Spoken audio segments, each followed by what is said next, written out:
Mahigala, maayong buntag, kaniyong tanan. Mahigala, nalang ko'y i-correct ba? I-correct na ko ning mga mindset sa mga tao nga nag-ingon sila, pwede ra daw nga dili ka mosimba. Basta importante daw nga naghimo kag maayo ug mag-ampo ra daw kasi yung balay. Higala, mao gyud ang pinakasayop. Mali na higala nga nana nga prinsipyo, inana nga mindset higala, perti gyud ang mali ah. Kung inana man lang din na higala nga pwede ra day mag-ampo sa balay o pwede ka magbuhat og maayo, pwede na kadi ka mosimba. Higala, maayo man ang maghimo kag maayo sa imuhang isig ka imuhang isig ka tao. O mag-ampo po kasi panimalay, okay man na higala, wala man na sayop ana. Ang problema higala na himong sayop higala, kay mao na gihimo nimong rason para dili ka mosimba. Higala, mali jud kay na higala. Gibuhat sa Dios ang simbahan, gialaw sa Ginoo ang simbahan para diha simbahon ang Dios. Di ba nag-ingon ang pulong sa Ginoo? Hebrehanon, ayaw undangi ang panagtigom. Nag-ingon pod ang Genesis nga ang unong kaadlaw mo'y ato. Ug ang usa ka adlaw iya sa Dios.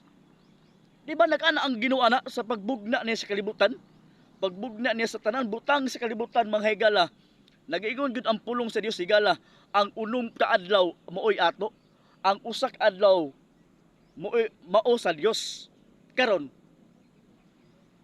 be, nga nahimo tang kawatan at ubangan sa Dios kanang wa nangalagad sa Ginoo, inana ang mga mindset, nahimo tang kawatan at ubangan sa Dios, gikawat nato ang adlaw nga iya sa Dios. Igala, mindset ba?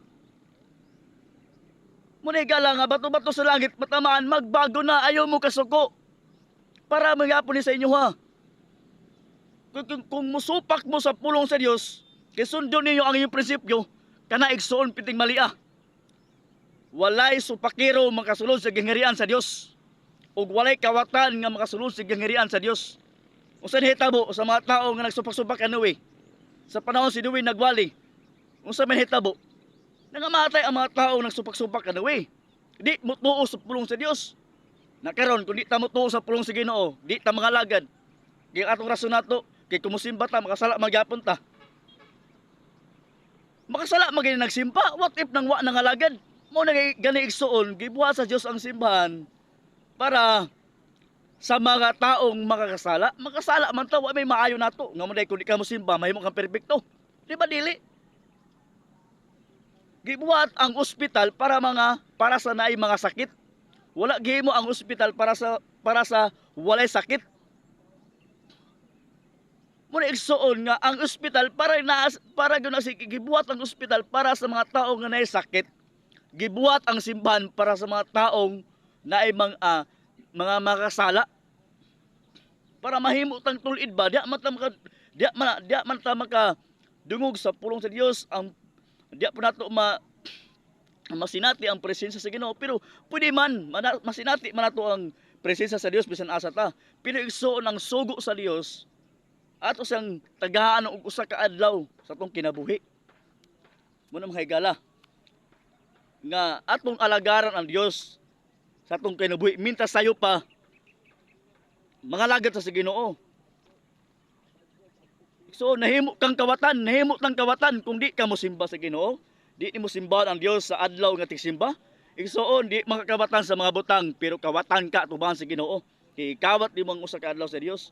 Kung dili ka magbag-o, hana, kung maabtan ka sa imong kamatayon ug maabtan ka sa imong pagbalik sa Dios, naabtan ka na nga di ka mangalagad sa Ginoo, igsoon sultihan ko ikaw, kalaglagan ang padulungan sa imong kalag. Wa ta kagihukom, pero nag-ingon ang Bible, kung maabtan ka sa imong kamatayon ug wa ka nangalagad, son kaluluoy ang imong kalag. Muna padulungan, muna mga prinsipyo sa mga tao nga musupak sa pulong sa Ginoo. Gisupak nila. Nagbuhat sila silahang kaugalingon ng bersyon. Silang balao, silang kaugalingon. Igsoon. Mga lagad ta mitas buhi pa ta. God bless. Wa ko masuko ha. Wala ko nasuko kun dili igsoon. Nagsulti lang ko sa kamaturan. Inani lang jud ko igsoon. Isog. Isog sa pagsulti sa kamaturan. Salamat.